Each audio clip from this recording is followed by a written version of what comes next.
Hello, friends. David Giles here, candidate for Maine House District 27. And with the election coming right up and the ballot questions that will be on the ballot this year, next month, I wanted to make sure that people were aware of where I stand on this question number one, at least.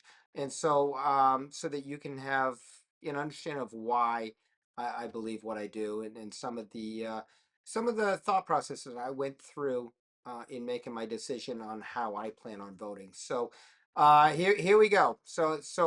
As a Republican and a Christian, at the moment, I plan to vote yes on question one this November. Why? Because I believe in election integrity is vital, not just for the health of our democracy, but for the trust that holds our communities together.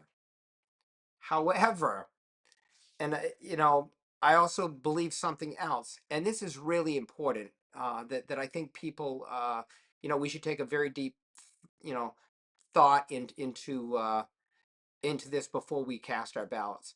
Our responsibility doesn't end when we cast the ballot.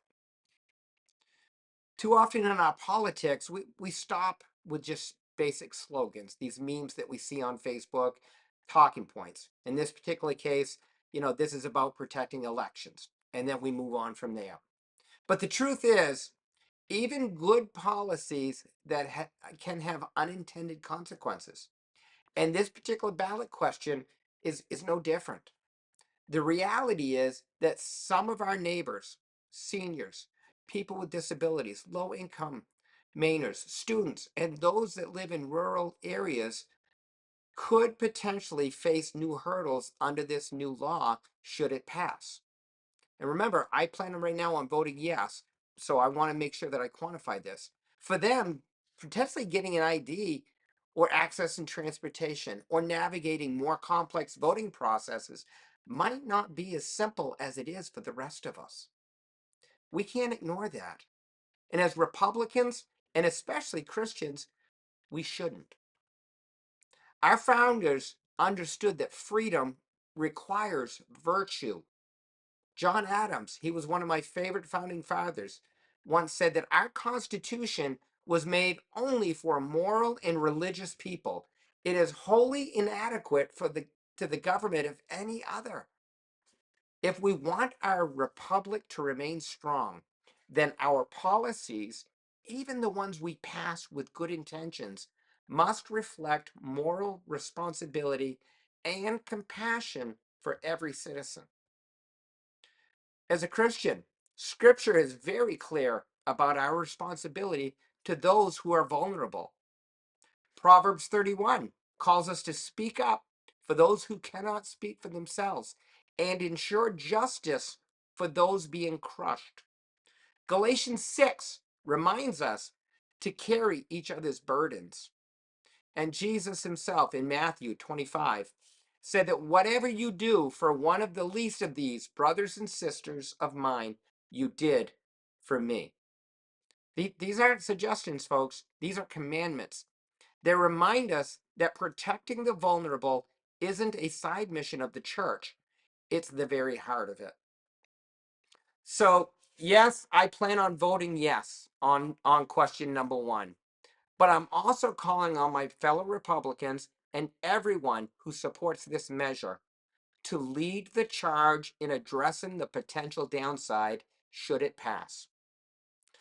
Let's fight to make sure free IDs are indeed free and easy to obtain. Let's make sure that rural Mainers have transportation options, perhaps maybe at the committee levels, at our town levels. Let's invest in voter education, something that I think we're missing, and we've replaced it with all these memes and talking points and quick little snippets that fit great on social media, but they do little to nothing in really educating the populace. We need to make sure that nobody is left behind because protecting elections and protecting people are not competing priorities. They are complementary responsibilities.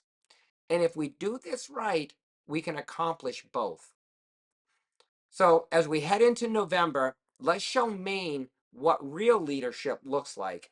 Let's pair conviction with compassion and principle with action, because that's how we're going to build a stronger democracy, one that's both secure and accessible to every single citizen.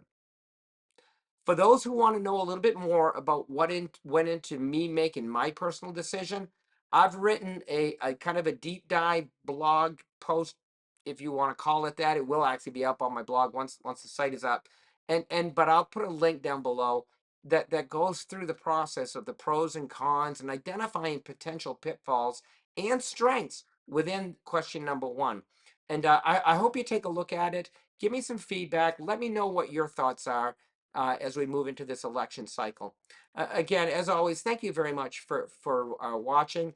And for those of you that have given me feedback and those who would like to, I appreciate it because as a candidate and potential leader in Augusta, I need to be able to represent everybody and not just my party, not just my really even my core beliefs. I need to be able to reach out and understand what's going on in our communities, and that is what I am trying desperately to do.